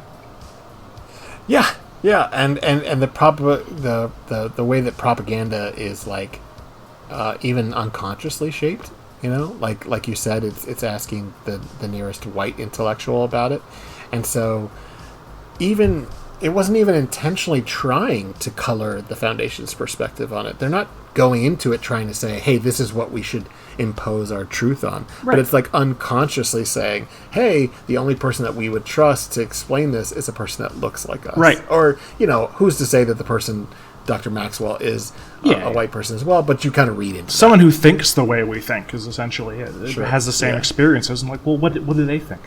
In Gaffsey's response to the gift, he was actually quite impressed. He said, I would never think to relate fifth-ism's reality-bending madness to colonialism's truth-garbling horrors, but he was very, very pleased to get an article that did that, and it does it in multiple senses, because the way Ijimiya uses it, because they're very imperial in the Japanese state sort of sense of things, it's an imperial Japanese state fifthist monstrosity that's then later interpreted by the Foundation's imperial, colonial, academic, scientific interpretation. And it's just this great big web of craziness. And fifthism is not the lens that most people would have chosen to approach that with, but of course it was done perfectly because it was done by Tufto. Yeah, very incredibly talented. Also, I think that it makes perfect sense to use fifthism to describe sort of the subtle ways that like unconscious bias inform both the collection of history and the defining of the way that the world works. Oh, yeah. Because, get right down to it, get intellectual here for a second, what the fuck is truth? Like, like we can read a history book, and the most horrifying thing that you should ever experience as you grow up is realizing the history books that you grew up reading sort of full of shit. Yeah, they had the Coles Notes too long didn't read version, and they also tried to tell you a version of the world that made you feel okay about continuing to grow up in it, and that universally is not the whole story, and the parts they left out were quite important and disturbing. Yeah, not SCP related, but my first semester of community college, I think, I read a book called Howard Zinn's The People's History of the United States. Yeah. Which is, a fairly famous book that he's updated over the decades. And wow, that book just ruins your whole view of if you're an American citizen, how much of monsters we are. But it's not just about us. It really does show how just everything is sort of full of shit. Oh yeah, I mean, like in Canada, the residential schools situation where we scooped up a whole entire ethnicity's worth of children and stuck them in schools to catch tuberculosis and died. We didn't hear about that in school for ages, and now you're hearing about it in the news. It's actually becoming worldwide news because I just saw something. Eventually, horrors will out. Eventually, but when I was doing my graduate school, we had an exchange student from Ireland, and because this was PhD classes, we'd already learned all of this stuff in our masters, but he was coming over from Ireland, and Canada did a genocide, not something he'd heard in Ireland. So we had readings on this, and then he came in that week for the readings, and he was the first person to want to talk about them, and his first comment was, okay guys, what the fuck? Yeah, these secrets that are a charming Irish accent, I'm sure. Yes, I'm not even going to attempt it because that would be racist. No. Yeah, that's terrible. But yeah, it's these underlying histories of oppression and violence and such that only if you are extraordinarily sensitive to the context should you turn into fiction, especially violence and such. But in this case, it was come at from exactly the right angle and handled spectacularly well. It's a great article. Yeah, I think the best, and a lesson for anybody that wants to write an article or a story or a movie about, injustice, injustice to a group that you are not directly a part of, which you can do. Like, that is something that is doable. The problem is assuming that because you're an ally or because you are progressive or whatever, that you can treat something with respect without, decades and centuries before you were born of, like, unconscious bias affecting you. Is that you need to, like, have a good handle on the events that you wanted to depict. Like you said, sensitive to it. But then also, I think the reason that this does such a good job is it does not dwell on the sickening aspects of colonialism to titillate or to shock. Right, and it also does not justify any horrible things done by human beings as an anomaly made them do it. Which is the kind of shit we see come up in the idea forums every once in a while, like, it's a Gestapo helmet that caused the Holocaust. It's like, no, human perversity caused the Holocaust. Thanks. People talking about tragedies and great injustices in fiction have to be pretty careful in general. Yes, the advice for the vast majority of human beings writing is don't, because you aren't nuanced enough for it. You have to be really practiced in handling things with nuance to handle topics like this. And, I mean, I think you've done it pretty well in some of your articles. Well, I did in 5494. I did it as I did a very minor little case of cultural appropriation, although I described the culturally appropriated object precisely the way that the culture that owns it described it. And the purpose of that article was to depict a bunch of cultural appropriators being eaten by underwater cats, because the message was, I just did this to say don't fucking do this, which I felt was justified. But I haven't done it. But I wouldn't do it again. I think that's like a way around, I think. It's why when people are like, just don't do it. Well, okay, hold on. Yeah. How is it going to be used, right? Like, if you're going to tell a story about a native people in the Americas, or if you want to tell a story about a different culture, how do you plan on doing it? Right. If it's going to otherize, like if it's going to set apart these people, these real life people, and just make them some supernatural creature or entity or the subject of some curse, don't do it. No, and if you're going to take their stories from people who've already had everything over the course of hundreds of years progressively taken away from them, you don't want to keep taking things away from them. You also don't want to paint human beings as agency-less victims who can only have bad things happen to them, because people don't want to hear that about themselves either. You have to have a sensitivity to it, you have to understand where the limits are, and you have to understand whether you have the right to be telling these stories in the first place. It's always a little bit more nuanced when you're dealing with stories of oppression and people having things taken from them, and you just have to be cognizant of the fact that not every story can be fairly told the way you want to tell it when it's about people who aren't like you. Yeah, I mean, it's really important to write from perspectives that are not just your own, but, like, at the same time, that doesn't mean that you should be able to say, oh, I can write from this perspective. No. We've seen it in Hollywood where we see actors or actresses that are not the ethnicity of a character that are like, well, I could play that role. It's like, maybe, but should you? Yeah, exactly. It's the fact that you can does not necessarily mean that it is morally correct for you to do it. And interestingly, even though this tangent was not planned, this kind of swings nicely into Land of Honey, which is the next article I want to talk about. Yes, indeed. Because it's talking about immigrants. It's talking about Irish immigrants to New York City in the early 1900s. But, that is absolutely, even though it's very easy to say, well, they're white. Well, no, that who cares? Not in this time period. They were not considered. Modern conceptions of what an immigrant experience is and what that background is has nothing to do with how somebody 100 years ago, more than 100 years ago, experienced it. Yeah. But this article, which was written by Kindly Turtle Clem and Lieutenant Flops, who is friends with both of us, and incredibly talented. Clem, who I only briefly knew before they left the wiki, but was very talented as well. Wrote this article together. It looks like multiple articles, but it's really not. It's what in on the wiki uses offsets. Not going to get into the technical stuff of it because I don't understand. Yeah, it's extraordinarily complex. It's way more complex than you would think it was. Gets into the whole coding thing that some people are really good at. But not me. It basically means that you click a button on the article and it turns into something else using HTML. Well, CSS tricks. Yes. And basically, it's just different. It's like 3 or 4 snippets of this overall story, which at first focuses on an Irish immigrant who's looking for his sister. And it's all written like an epistolary. Thank you. What the hell just happened? Novel in which it's all letters. And so it's all from this individual who is writing back home to his mother, explaining how, hey, by the way, this is not the land of honey. I don't know what my sister was talking about, but this place sucks. Yes. It's dirty. It's horrible. I don't have any money to send to you, even though I'm working all the time because he's, working in a factory. And what he does notice, because he keeps on trying to find his sister, but it is New York City, and even in 1915, there was a shit ton of people there. He discovers a secret club, which is nearby, I think, the factory he works in, where people knock 5 times to get in.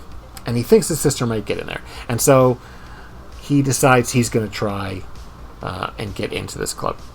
And it ends well. And then you click on the button, and it switches to a newspaper article in which it explains that there was a satanic cult in Harlem, which was where this was located, this club. And 8 bodies are found, although they can't find the 9th. And first of all, it turns out, well, there actually is 9 bodies, but they're talking about the 9th woman who was in there. So when police were called to the scene of this club, they found this poor kid dead at the door. It seems like he didn't even make it past the door. Yep. And inside the club are 8 women who have been killed. And there's reference to the fact that there was another woman, but she's not there. And then it follows up with a series of letters back and forth between these gangster types, and it turns out the club belonged to the 5 Point Gang, which is a real thing. And if you have ever watched like gangs in New York, it was the 5 Points, which was a specific location on Manhattan. Mm-hmm. And then it switches perspective again to being a report from the UIU agent on the 5 Point Gang's leader, who is, interestingly enough, joining together Fifth-ism cults and Ortothan, which is the Second High Toth, the Church of the Second High Toth, which is another GOI, which we'll cover at some point.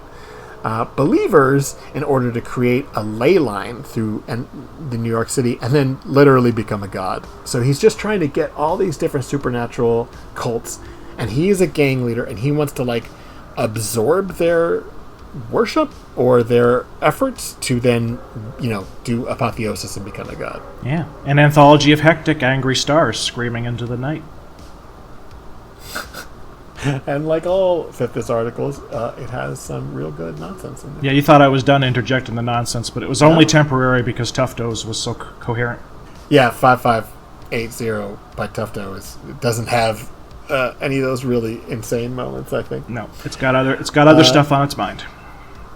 But Land of Honey by Kindly Turtle Clem and Lieutenant Flops, I really think it's an excellent example of mixing historical fiction with fanaticism and the potential violence of both organized crime in the way that Godfather portrays it, but then also the violence in organized religion. And yeah, I don't know, it's really compelling, and it's actually a short read, even though it seems like there's multiple pages to it. It's a very quick read, and it's really worth your time. Yeah, especially the way that it switches between formats, between the letter and then it goes to an unusual incidents unit's dossier, and then it switches back to correspondence and a newspaper.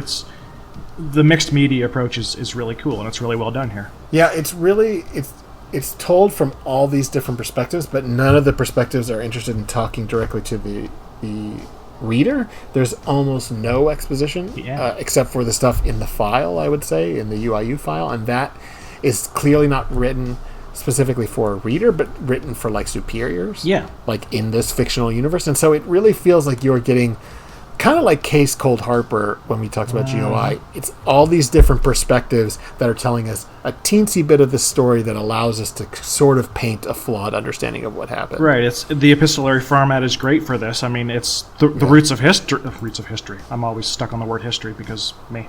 The roots of horror are in this format. The roots of horror are in this format. Dracula is an epistolary novel, and it allows you to piece this story together by presenting documents in a specific order to create a certain effect in your brain. And it's a really effective way of doing things. Yeah, recently a friend of mine who has read some of my stuff, who is not involved with the wiki, asked me if I thought that SCP was like the modern epistolary novel. And, it kind of is. It totally is. It is all these different perspectives and reports that tell a hopefully cohesive story while leaving out certain bits of it. All right, so we got a few more articles we want to cover. Yep. So one of them is 5800, called The Fifth Gate, which I liked because it reminded me of a movie by a dickhead that I like, called Ninth Gate. Don't watch it because he's a dickhead, but that is a good movie. Anyway, The Fifth Gate by Not a Seagull and Connor McWarren. I believe Not a Seagull is now going by Notgull. Oh, okay, Notgull. Yes, because I think everybody kept calling him Notgull, so just switch. Yeah, I certainly have done just switch to it full time. I mean, it effectively communicates the same thing. That's right. It's parsimony. So the anomaly here is a hypothetical alternate reality that is known in relativistic physics as the fifth dimension. And this is, at least implied, this is a reality or another layer to the universe in which the fifth entity comes from, or if there is even a fifth entity, because this article is not concerned with that. And there's an aperture in space, some distance from Earth, that it turns out is sort of like a gateway to this fifth dimension. And the Foundation puts a colony, research station, something, kind of orbiting the aperture to test it. And they're able to come up with the idea that it's like an ecological idea space for extremely volatile abstract concepts. And what they mean by volatile is that, like, if you actually submerge anything in this idea space, then our world will inevitably lose that idea. It actually is consumed by this whatever, abstract concept that actually consumes ideas, both from reality and from our, collective unconsciousness. We tried to excise it from the very abyss in our heads. We tried so damn hard to cut it out, but like a starfish, it grew back. I'm really glad you're doing this. It's really fun. I love the pauses as you just sort of sit there like, okay. How do I respond? Don't. All right. The Foundation falls, and literally, the whole Foundation falls and becomes something else because, A, this research station falls, physically, into this aperture, even though the systems back at Site 19, I think, are saying, well, no, there's nothing going on. You should be fine. They're like, no, the light's reaching out. It's going to pull us in. We're being pulled in. We're gone. And then they lose contact. And also, the MTF Alpha 1, whatever, Red Right Hand, which is like a famous concept on the wiki, which is sort of like the mobile task force that handles the protection and investigation for the O5 Council themselves, finds 055 doing, of course it's 055. Of course. Doing fifthist rituals where he is, or they have sacrificed a number of researchers and other personnel to a fifthist god. And the whole Foundation, because of this event, and what's great is they say this is one individual who's doing this ritual, and these are these armed super soldiers, essentially, that go in to try and neutralize the situation. And all it says is they had, grave casualties. Yes. Which is wait, what happened there? Generally, the super soldiers don't sustain grave casualties when they go to fight the boss. Especially because it's this is some board member. What's... Yeah. I mean, what did they have? Well, who knows? And so the Foundation becomes... it's the Foundation Protection Service or something like that. I forget the exact title. But it becomes an actual different thing because part of the concept of the Foundation is consumed. Both, I feel like the article is saying, both through the physical consumption of the Foundation's personnel, and then also this ritual that just happens to be happening at the same time by 055. Yeah. And, it doesn't, give a huge window into what is beyond the veil, into the fifth dimension. But I feel like, even though this is a much more recent article, if you view the earlier Fifthist articles through this light, it really does a great job of presenting the concepts. That the philosophies aren't necessarily what's important. They are for the individual stories, but this thing, whatever it is, maybe it's just a space, maybe it's an entity, it's just this all-consuming eldritch force that not only eats people but ideas of people. Yeah, it does a good job of calling back to some stuff as well, because there's the mention of the pink light, which cuts back to 5580, right, and all the way back to A Light That Died, 3005. And the fact that there's finally a fifth dimension article is also kind of a gigantic meta joke, because the very earliest fifthist article, 1523, is about a member of the band The Fifth Dimension who's been turned into incense that you can only talk to by burning. So it's about time there was a fifth dimension article about an actual fifth dimension. Yeah. All these series later. And something that is pretty cool about a lot of these articles is this. There's another side to Fifthism, which is the interesting, artsy aspect of it and the hippie aspect of it. It's not all just scary cults. And the fun part is how they're all related. Yeah. And it's as opposed to Sarkics, where it feels like there's two aspects of this religion, and one is, kind of a corruption of the other. That's not what it feels here. Like Famine Pulse says in the do-it-yourself tab on the hub, these are always different concepts, and they always have different origins, but it all kind of fits because it's all human beings being influenced by this thing. And that's a beautiful approach for something on a collaborative fiction website, because it encourages you to bring yourself to this and include some part of what you are interested in it, as opposed to having to write about what I am interested in because I started this, Yeah, the most interesting thing, as much as these are complicated and dense articles sometimes, and then sometimes they're very short, there doesn't feel like there's concrete lore, and there shouldn't be. Because even that one article where it's the Memetic parasite, which causes you to make up a new religion, each instance of that was its own separate philosophy. Yeah. And that's like a microcosm of the wider idea of Fifthism, where it's look, calling something Fifthist doesn't mean there shouldn't be many assumptions attached, except for it should be irrational. There should be some sort of charismatic, if not leader, then certainly a philosophy of some sort. And it should be unsettling / ridiculous. Yes. Oh, and there should be fives or stars. Fives, definitely fives. Definitely fives. Definitely fives. And then, to close us out, we were going, like I said, we were going to have Marcellus Raines, but he could come on. So we're going to talk about a couple of his articles, because I love these articles. Yeah, Mars dipped on us, so we're going to talk about him behind his back. Yeah, we're going to insult him, and we're going to say he's a bad person and a bad author. I honestly wouldn't be able to make up an insult for Mars. He's one of the nicest people on the wiki. He's just a sweet dude. He's not only sweet, he's incredibly talented and underread. Absolutely, deeply underread. And he gets better as he goes, too. He's got some incredible late stuff. He's really, really good. Mars has, I don't want to say improved in some condescending way, but the stuff that he's written in the last 6 to 8 months is so much weirder and more interesting than some of the stuff his earlier stuff. It's not that he was bad and got good. It's that he was good and he grew as an author, as all of us hoped to do. So he wrote some cool, interesting stuff, and then he just kept writing cooler and more interesting stuff as he went. So that's ideal, really.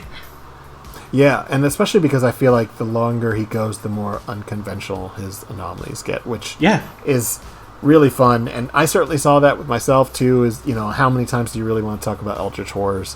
Not that many times, it turns out. He sent me one to Crit a long time ago about just this absolutely bizarre one that includes an exorcism in a subway. And I don't mean a subway with lowercase. I mean capital S, the sandwich shop. Right. What number was it? He sent it to me. Yeah, 5629. You want to see how great Mars has gotten? 5629 is one of my favorite articles by him, and it's really underrated. So just go read that with no context. Anyway, let's talk about these Caesar Winter articles. Caesar Winter's articles. Right. So these articles are sort of a duology, and so we're going to read them but like to talk about them in order because they do directly feed into one another. Although you could read each of them individually. Yes. So 5967, which is entitled "What's Your Favorite Idea?" Yeah, that's from what, Grigori? What's that from? That is from "Don't Hug Me, I'm Scared." It is. What color is your creative thing? That's not a creative color at all. That's a paraphrase. It's not exactly what they said, but anyway. I use my hair to express myself. That sounds really boring. I use my hair to express myself. Go on. Don't hug me, I'm scared. So good. Yeah, now you're not going to know when I'm quoting Don't Hug Me, I'm Scared, or when I'm quoting the random fifth-ism in the article. Well, I'm going to know. Well, you'll know, yes. But the yous who are presumably not just the two of us who are listening to this. Oh, people are listening to us? What the fuck? Yeah, you'll have to erase all of that horrible shit that you said earlier now. No, I'm good. Okay. I'm fine. All right, you're good with it. Yeah. So 5967. Yes. Instances of the anomaly refer to 5-meter-tall pillars composed of currently unidentified musculature and eyeball-like organs originated in Lyndhurst, New Jersey. There are currently 7 contained instances, which is pretty funny. But what's the anomaly? The anomaly is... That's just New Jersey. Oh, God. Yeah, go on. This is an anomaly for Jersey. Jersey's not that interesting. Mars' whole site is set in New Jersey as well, I believe. Yeah. Site 83. I think he is from that area originally. Yeah, because most of us just set our sites where we're from. We're not cool like Grigori, who's from California and sets his in England. Anyway. Yeah, and not even like London, England, Yorkshire. I don't want to write about California at all. No, who does? Lots of people. There's a lot of books about California. Anyway. Can we talk about Caesar Winters now? These are pillars made out of people stuff. They are seemingly made of human tissues and are capable of speech, which is my favorite thing. This is like drops that in there. And they're capable of speech. And what do they talk about? Fifth-ism ideology. Yes. Of course. And anyone that hears the speech is essentially converted right there to that ideology, unless they are wearing protection. Yeah. It allowed the commune, which is this group, another fifth-ism group, leadership figures, and the two are named Caesar Winters and Salem Steros, to establish and maintain control over the minds of local residents. So, effectively, I think at one point it says in the article that they're not sure how many people in Lyndhurst, New Jersey are unaffected. Yes. Which is, wait, what? That's a whole that's a whole city. Yeah, it sure is. So affected individuals are susceptible to remote influence by Winters or Steros, and they're not, and the Foundation is unclear what the range of that influence is. So they can be affected from far away in unspoken ways by these two individuals. And they find in a ruined Lyndhurst, they find a ruined police station and a series of cassette tapes, which is funny because it all takes place in like 2018, 2019. And there's cassette tapes with recordings of a radio show called, I believe it's the same radio show, The Reality Sync. It's a series of recordings of this that star Winters and Steros. And really, like most of the Fifth-ism articles, the real star of the show is these recordings. Because anytime you can get a charismatic person in front of a microphone that's also Fifth-ism and make them feel right, meaning unsettling, strange / funny, although they lean harder in the horror, I think, than the funny, that's where the secret sauce is, I think. You been canoodling with the Sarkics in the abattoir lately? Canoodling with the Sarkics? In the abattoir. Well, you know. Yeah. Once again, we're on the radio horror humor thing that is Grigori's personal wavelength, so obviously this article's a big hit with him. Basically, ever since I wrote 5889, which is where Victim started, I have been convincing myself not to just write another one that's just random radio shit. And in that one, there's not even any explanation. There's like no core philosophy to it. It's just 6 or 7 different radio shows that are horrible and wonderful. Yeah, you and Disodron just throwing these random weird radio snippets at each other with unpleasant things happening. There's some of them are all right. Yeah, it's a great article. Self-help stuff that happens in there. It's a terrific article. Thank you. Basically, the article starts off, and this is 5967, not mine. Starts off as describing the anomaly and then this radio show, but quickly turns into sort of a pursuit of Winters as an individual. And it isn't like an action movie, but it feels like a series of really excellently plotted events. And so I think people should just go and read it. The fun thing is that Caesar Winters, when he shows up in the second article in a picture, is Mars. Yes. Which just the idea that you would include a picture of yourself in an article as the psychotic, horrible, murderous cult leader with just a brightly grinning face standing in the sunlight is fucking hilarious to me. I love that picture because Caesar Winters is this horrible person who's doing these horrible things, and Mars is just such a nice guy. Right. There's that, and also he just has this like feeling of like purity and like fun in that that picture, and yet you're like, wait, if I'm reading this right, this guy is a real fucking monster. This horrible apocalypse cult body horror dude. Yeah. The first one starts off with 5-meter tall pillars made out of people. Yeah, this is the character that you want to be, your author avatar, essentially. Right. And, we're not going to spoil it. You should go read it. But obviously Winters is not Neutralizer, because in SCP-6032, which is also by Mars, and his author name is Marcellus Raines, but we just call him Mars. He titled it "Winters is Coming," which that's fun. It's good. Yeah. As a connoisseur of pun titles, I am pleased. Yeah, your pun titles are really good. Although I get the credit for making you choose the best one. So. Yeah, we're not going to talk about that. I'm going to leave that an orphaned reference, and if you try to say what it is, I'll talk over you. Moving on. I didn't say anything about it. The anomaly here in 6032 is an audio amplifier which broadcasts, quote, an auditory cognitohazard in the form of a show called The Reality Sync, only spelled CINQ, hosted by Caesar Winters. Sync. Which is the same radio show, I believe, like I said in the previous article. Or it's modeled the same. So. Yeah, it's the same sort of content anyway, at the very least. And what's really fun is the anomaly is, and they show a picture of it, is actually just this unpowered 1960s amplifier, which shouldn't even be able to broadcast anything. And anyone that listens to the broadcast for more than 60 seconds becomes an instance of -1, in which their eyes are modified, replacing their pupils with substance resembling a cluster of stars.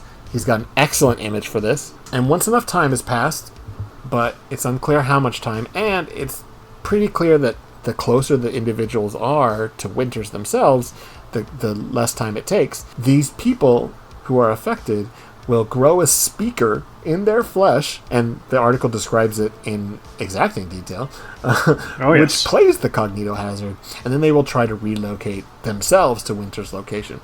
Again, the star of the show is the radio broadcast in the successful hunt for Winters, which, spoilers, he is caught eventually, but the revelations as he's being caught are really interesting.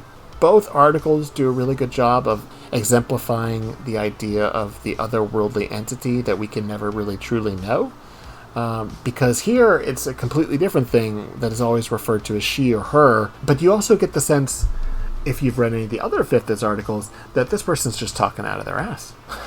That they're like most huckster, like dangerous cult leaders, they're just making it up as they go along. The problem is they're pretty effective. Yes, and Winters has got a very charismatic way of leading people on.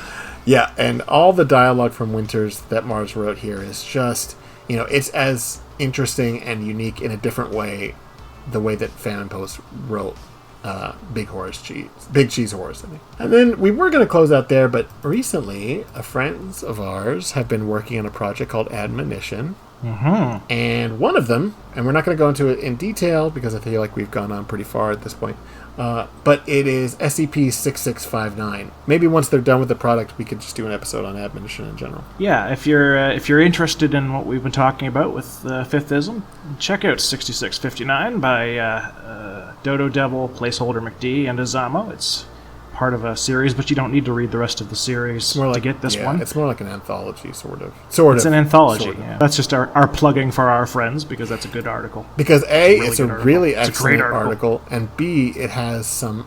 Dodo Devil is one of the most talented artists and writers, but one of the most talented artists in the community.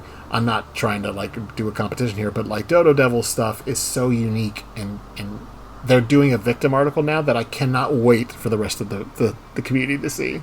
Yeah, Dodo does these montage images out of public domain and Creative Commons old artwork that are just incredible. There's one in 6500. Yeah, for the Emissary Path, which is incredible.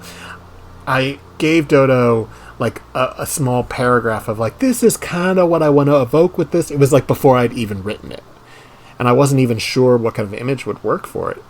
And I just told Dodo, here's what I want to evoke with this piece. And they came back with this fucking brilliant triptych in the Renaissance Italy, painting style, made up of, like you said, a collage of images that were Creative Commons or public domain.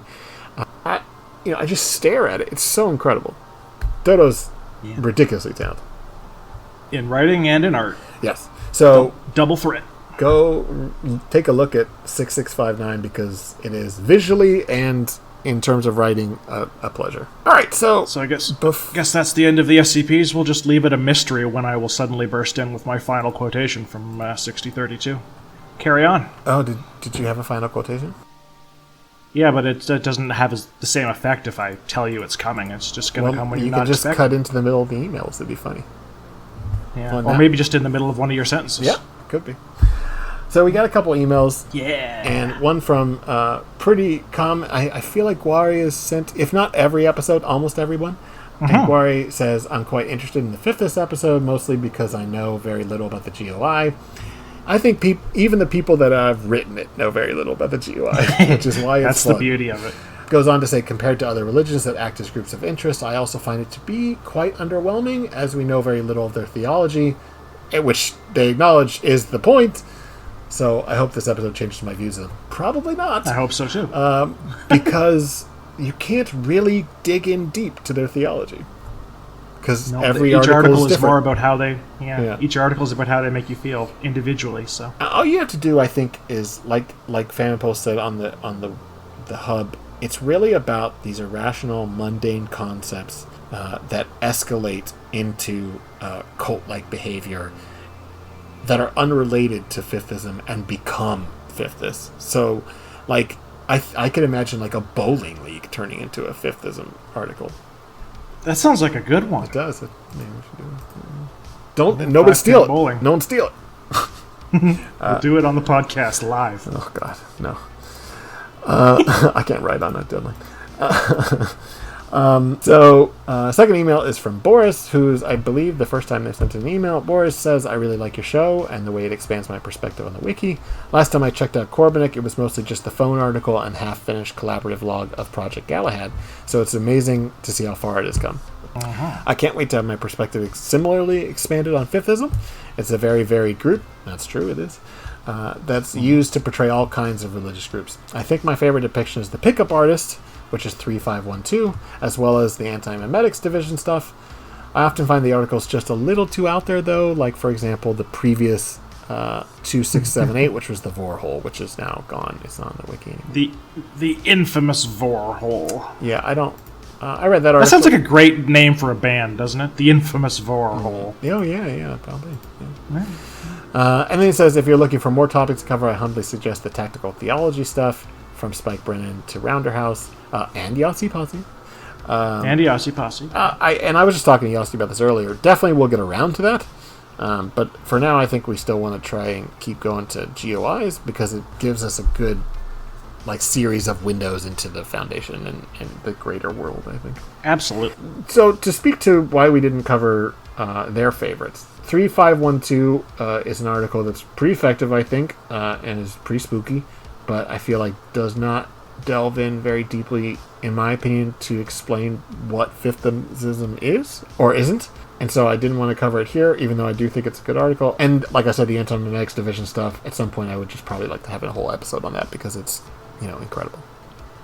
Yeah, it's the same as with Korbanek. You don't just briefly talk about Korbanek. You don't just briefly talk about there is no anti-memetics division. Yeah, or fifth-ism. I mean, that's the thing is, there. If you look at the hub, there are like 30 or 24 different articles, and we've covered like 7 because... Yeah. And I'm not saying every single one of them is brilliant or not brilliant or whatever. I'm just saying these are the ones that I read that felt like they gave a good insight into maybe not what is fifth-ism, but what you could expect from a fifth-ism article.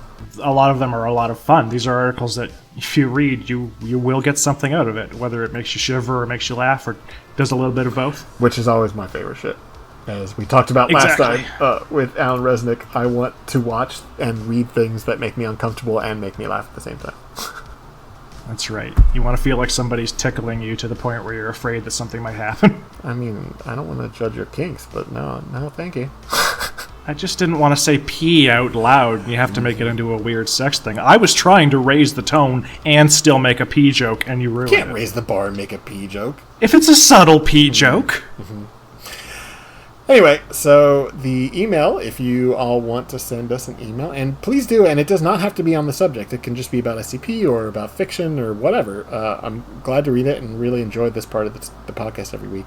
The email is simplycreativepeople@gmail.com, all spelled out. It'll be in the description of the podcast. The Twitter for the show is @SIMCREAT. My Twitter is @GRIGORIKARPIN. He gets a little better at it every time, folks. My Twitter. This time on Reddit. Oh, that's embarrassing. My Twitter. You read it that badly. My Twitter is @HarryBlankSCP.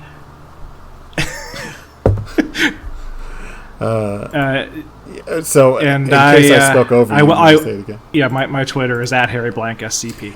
So, I don't know what we're going to do next week. Probably something in a 180 from fifth-ism, something a little more grounded. But I did, a lot of people mentioned that an article that is mostly just a song by DjKaktus, You and Me.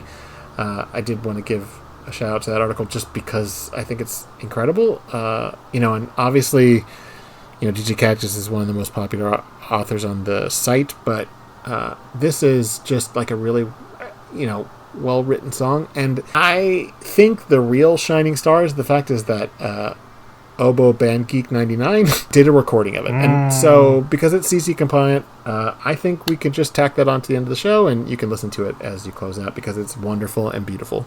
And I'll include a link in the description as well, because everyone should go check it out, because it's really beautiful. Oboe is, yes, so talented.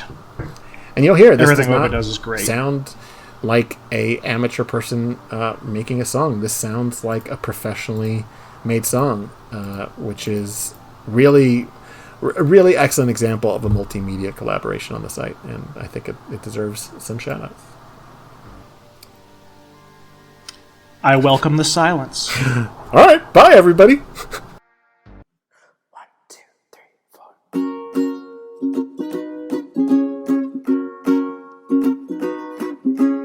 You and me should take a trip across the galaxy and feel the waves of our own energy. Everything will come together slowly, quietly. You and me will float through eternity. We'll stay up all night and wonder about where we've been and where we'll go, what we've seen and what we'll know, guided by the lights above us. So you and me, vessels on an open sea. You and me, I wanna be there with you to see it all within you, becoming a part of everything.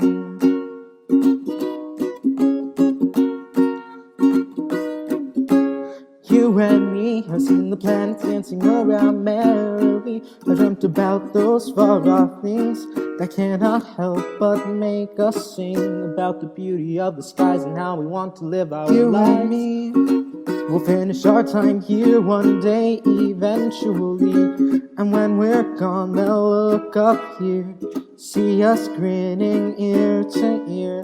They'll follow us to heaven's arms, so infinitely greater, something that surpasses all our hopes and dreams. You and me, vessels on an open sea. You and me, I wanna be there with you to see it all within you, becoming a part of everything.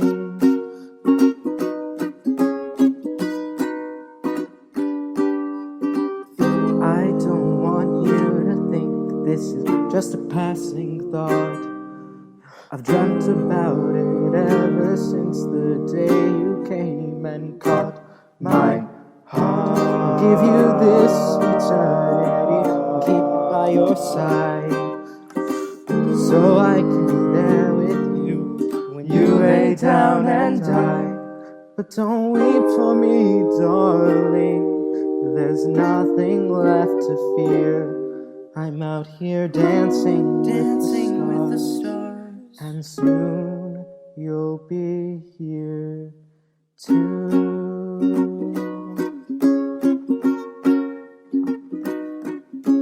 You and me, vessels on an open sea. You and me, I wanna be there with you to see it all within you, becoming a part of everything. You and me, vessels on an open sea. You and me, I wanna be there with you to see it all within you, becoming a part of everything.